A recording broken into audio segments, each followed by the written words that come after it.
வணக்கம். இது ஐபிசி தமிழின் இன்றைய அதிர்வு. இன்றைய நாளும் மிக முக்கியமான ஒரு விடயம் தொடர்பாக பேசப் போகிறோம். உலக அளவிலே அதனுடைய போர் சமநிலை பாதிக்கப்பட்டிருக்கிறது என்ற விடயம் இப்போது உங்கள் எல்லோருக்குமே தெரிந்திருக்கும். அதாவது இஸ்ரேல் மற்றும் ஈரானுக்கு இடையிலான யுத்தம் என்பது ஒரு அபாயகரமான கட்டத்தை எட்டியிருக்கிறது என்று கூட குறிப்பிட்டு சொல்லிக் கொள்ளலாம். நான் குறிப்பிட்டு சொல்லக்கூடிய ஒரு விடயம், நேற்றைய நாளில் அதிர்வினூடாக நாங்கள் ஒரு விடயத்தை குறிப்பிட்டிருந்தோம்.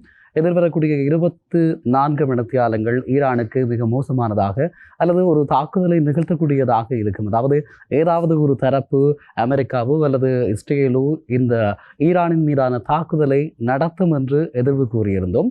அதன்படியாக இன்று அதிகாலை வேளையிலே ஈரானின் மீது இஸ்ரேல் தன்னுடைய தாக்குதலை நிகழ்த்தி இருக்கிறது என்ற விடயத்தை உங்களோடு பகிர்ந்து கொள்ளலாம். குறிப்பாக 50க்கும் அதிகமானவர்கள் காயமடைந்திருப்பதாக சொல்லப்படக்கூடிய ஒரு விடயம், அதிலும் குறிப்பாக 35க்கும் அதிகமான பெண்கள் மற்றும் குழந்தைகள் காயமடைந்திருப்பதாகவும் சொல்லப்படுகின்ற விடயத்தையும் இந்த நேரத்தில் உங்களுக்கு நான் சொல்லிக்கொண்டு குறிப்பாக சொல்லிக்கொள்ள வேண்டுமாக இருந்தால், இந்த இஸ்ரேலினுடைய போர் நடவடிக்கை என்பது ஒரு போர் நடவடிக்கையாக, ஒரு போர் அறிவிப்பாக கருதப்படுகிறது என்பதை சொல்லிக்கொள்ளலாம்.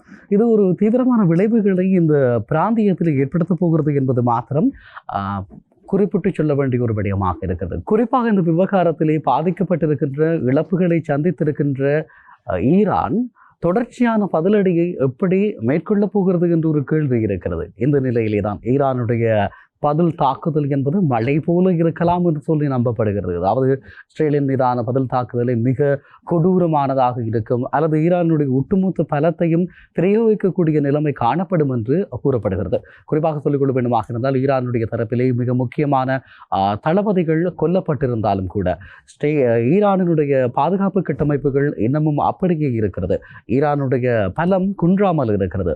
ஆகவே இஸ்ரேலுக்கு இது ஒரு சோதனை காலமாக மாறப்போகிறதா என்ற ஒரு கேள்வி இருந்து கொண்டிருக்கக்கூடிய நிலையில் சர்வதேச ஊடகம் ஒன்றுக்கு டொனால்ட் ட்ரம்ப் வழங்கி இருக்கக்கூடிய பேட்டியிலே சொல்லி இருக்கிறார், நாங்கள் தொடர்ச்சியான பேச்சுவார்த்தைகளை விரும்புகிறோம், ஆனால் ஈரான் இஸ்ரேல் மீது தாக்குதலை நடத்துமாக இருந்தால் இஸ்ரேலுக்கு பாதுகாப்பு கவசமாக நாங்கள் செல்வோம் என்ற விடயத்தை அமெரிக்கா கூறியிருக்கிறது. ஆக இந்த விவகாரம் மிகப்பெரிய அளவிலே மாற்றம் காணப்போகிறது. அதாவது இஸ்ரேலின் மீது கை வைத்தால் நாங்கள் ஒரு அழிவை காட்டுவோம் என்ற மாதிரியாக டொனால்ட் ட்ரம்ப் பதில் அளித்திருக்கிறார். இந்த நிலையில் இந்த விவகாரம் மிகப்பெரிய உற்றுநோக்கலை உண்டு பண்ணியிருக்கிறது. இது மத்திய கிழக்கு பிராந்தியத்திலே மிகப்பெரிய பதற்றங்களை ஏற்படுத்த போகிறது என்பது மாத்திரம் மிக முக்கியமான ஒரு விடயமாக இருக்கிறது. அதே நேரம் ஜோர்தான் தன்னுடைய வானெல்லையை மூடி இருக்கிறது இந்த பதற்றமான சூழ்நிலை காரணமாக. ஏனென்று சொன்னால், கடந்த காலங்களில் ஈரானை தாக்குகின்ற வகையிலே இஸ்ரேலினுடைய நகர்வுகள் ஜோர்தானுடைய வானெல்லையில் இடம்பெற்றிருந்த காலப்பகுதியினால் இப்போது இருக்கக்கூடிய அபாயமான சூழ்நிலையை கருத்தில் கொண்டு ஜோர்தான் தன்னுடைய வான் பகுதி எல்லையை மூடி இருக்கிறது என்ற விடயத்தை நான் உங்களோடு பகிர்ந்து கொள்கிறேன். நான் ஏற்கனவே குறிப்பிட்டது போலதான் சொல்லிக்கொள்ள வேண்டுமாக இருந்தால், இந்த தாக்குதலிலே ஈரானினுடைய இராணுவத்திறன் பாதிக்கப்படவில்லை இதுவரை. அதே நேரம் மாறுபட்ட ஒரு பதிலடி எதிர்பார்க்கப்படுகிறது என்று சொல்லப்பட்டிருக்கிறது. இஸ்லாமிக் ரெவல்யூஷனரி கார்ப்ஸினுடைய தலைமை தலைவர் ஹொசைன் சலாமி உள்ளிட்ட மிக முக்கியமான தலைவர்கள் உயிரிழந்திருக்கிறார்கள். அது ஈரானுக்கு ஒரு கடுமையான இழப்பாக காணப்படுகிறது. இது அவர்களுடைய கட்டளையிடும் மையத்தின் மீதான செயற்பாட்டில் தொடர்ந்தும் இருக்கிறது. ஆனாலும் கட்டளையிடக்கூடிய அதிகாரிகளின் மீதான இந்த தாக்குதல் அல்லது அணு விஞ்ஞானிகளின் மீதான தாக்குதலை எப்படி எடுத்துக்கொள்வது என்று தெரியவில்லை என்ற நிலைப்பாடு இருந்து கொண்டிருக்கிறது. குறிப்பாக சொல்லிக்கொள்ள வேண்டுமாக இருந்தால், ஈரானுக்கு அணுகுண்டு இருக்கக்கூடாது என்ற விடயத்திலே தாங்கள் குறியாக இருப்பதாக அமெரிக்கா சொல்லியிருக்கிற விடயத்தையும் நான் உங்களிடம் இந்த நேரத்தில் பகிர்ந்து கொள்கிறேன். அது மாத்திரமல்லாமல் இன்னும் சொல்லிக்கொள்ள போக வேண்டுமாக இருந்தால், சில விடயங்கள் சொல்லப்பட்டிருக்கிறது. ஈரானுக்கு அணுகுண்டு இருக்கக்கூடாது, நாங்கள் மீண்டும் பேசி சமாதானப்படுத்தும் பேச்சுவார்த்தை மேசைக்கு திரும்ப விரும்புகிறோம். பார்த்து தெரியட்டும், சில தலைமை பதவியில் இருக்கக்கூடியவர்கள் உயிரிழந்திருக்கிறார்கள், ஆனால் அவர்கள் மீண்டும் வரப்போவதில்லை, அதற்காக நீங்கள் எதிர்வினைவுகளை ஆற்றுவதால் எந்த பிரயோசனமும் இல்லை என்ற மாதிரி அவர் சொல்லியிருக்கிறார். அமெரிக்காவினுடைய ஜனாதிபதி இந்த விவகாரத்தை சொல்லியிருக்கிறார் என்பதை சொல்லிக் கொள்ளலாம். அதே நேரம் அமெரிக்கா இந்த தாக்குதலிலே நேரடியாக இதுவரை ஈடுபடவில்லை என்று சொல்லியும் அவர் திட்டவட்டமாக கூறியிருக்கிறார் என்பதையும் சொல்லிக் கொள்ளலாம்.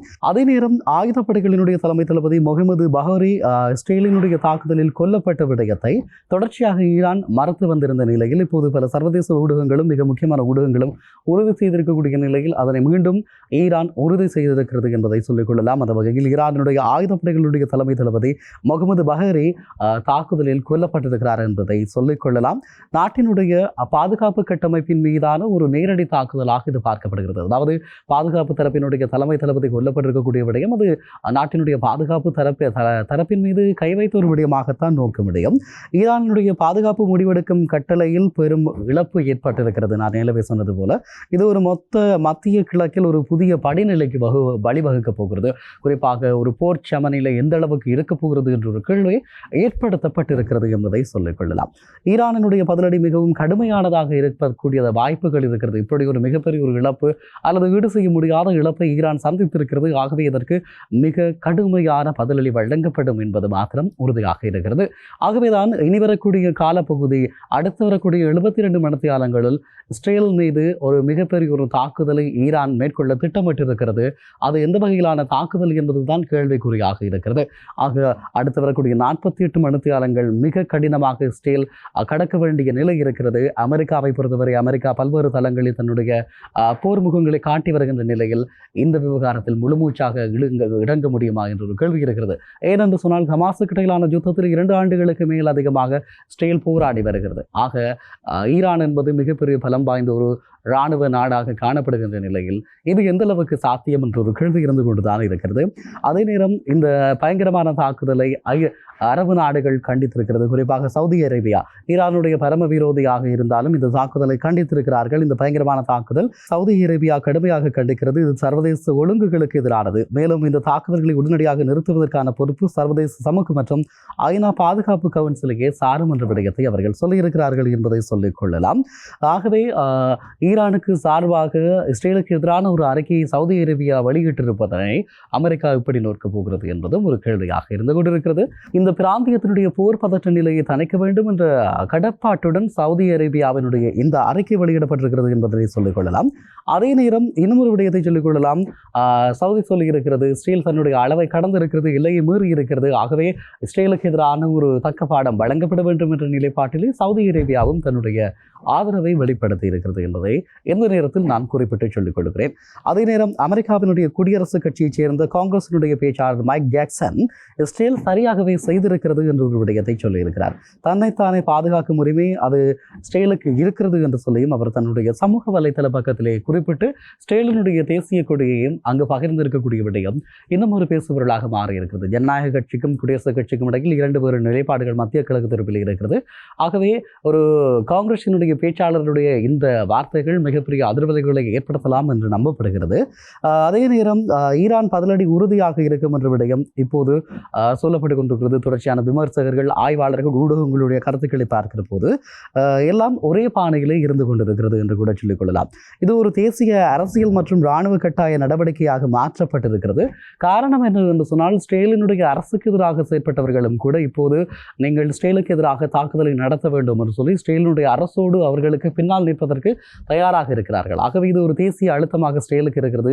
நிச்சயமாக இஸ்ரேலின் மீதான ஒரு தாக்குதலை ஈரான் கட்டமைக்கப் போகிறது என்பது மாத்திரம் மிக முக்கியமான ஒரு விடயமாக இங்கு இருக்கிறது. அது எப்போது எங்கு இடம்பெறப் போகிறது என்பதுதான் ஒரு உலகமே உற்று நோக்குகின்ற ஒரு விடயமாக இருக்கிறது என்பதனை சொல்லிக் கொள்ளலாம்.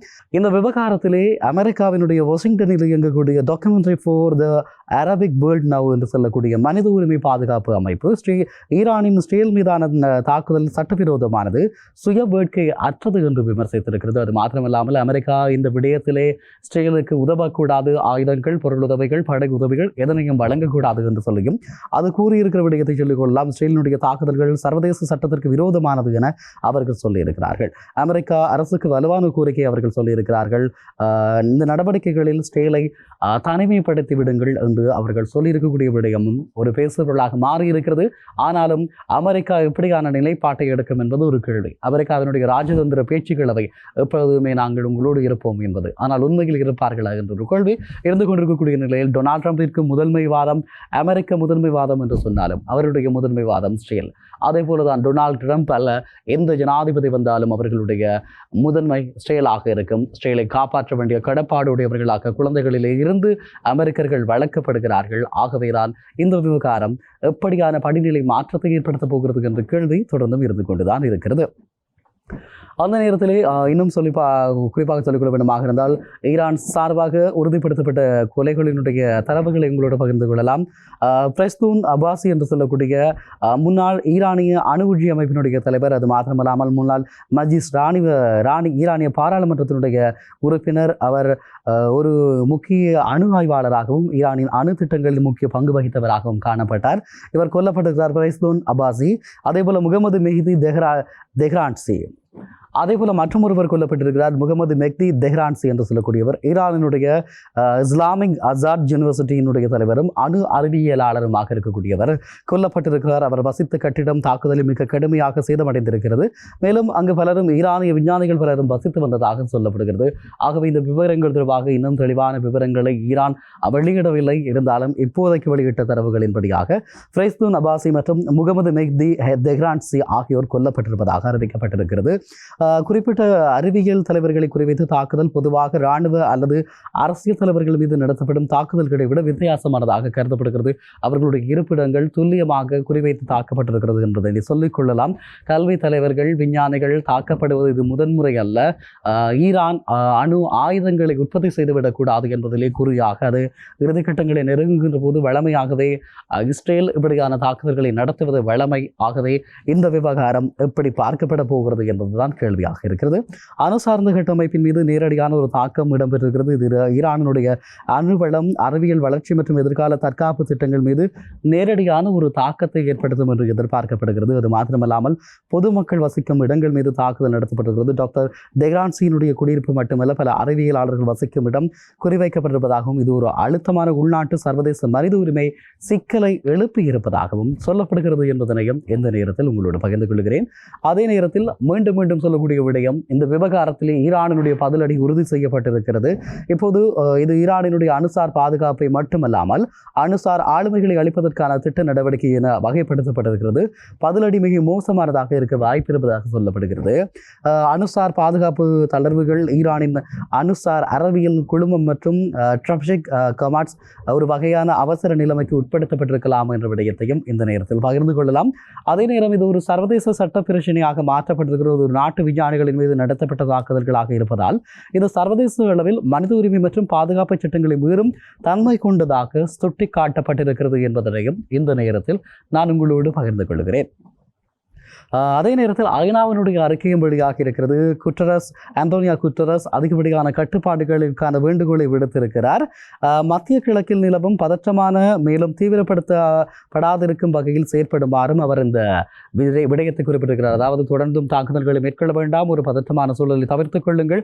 அது மாத்திரமல்லாமல் நீங்கள் இந்த விவகாரத்திலே உங்களை தக்க வைத்துக் கொள்ளுங்கள் என்ற விடயங்களை சொல்லியிருக்கிறார். ஒரு பதற்றமான சூழ்நிலை வேண்டாம், அனைவரும் தனிவான போக்கை நகர்த்துங்கள் என்ற விடயத்தை ஆண்டோனியோ குட்டரஸ் சொல்லியிருக்கக்கூடிய விடயம் குறிப்பிட்டு சொல்லக்கூடியதாக இருக்கிறது. இந்த அறிக்கை ஐநா பொதுச் செயலாளருடைய நேரடி தலையீட்டு முயற்சி என்று சொல்லும் பிராந்திய அமைதிக்கான ஒரு முயற்சியாகவும் பார்க்கப்படுவதாகவும் சொல்லப்பட்டிருக்கிறது என்பதனையும் சொல்லிக் கொள்ளலாம்.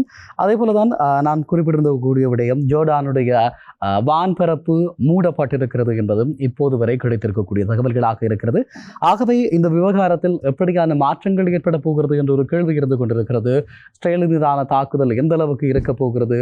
ஈரான் தன்னுடைய தாக்குதல் உத்திகளை மீள கட்டி எழுப்பி கட்டளையிடும் தலைமை மையங்களை மாற்றி அதன் மூலமாக இந்த தாக்குதலை எதிர்வரக்கூடிய 72 மணித்தியாலங்களில் மேற்கொள்வதற்கான வாய்ப்புகள் இருப்பது உறுதிப்படுத்தப்பட்டிருக்கிறது.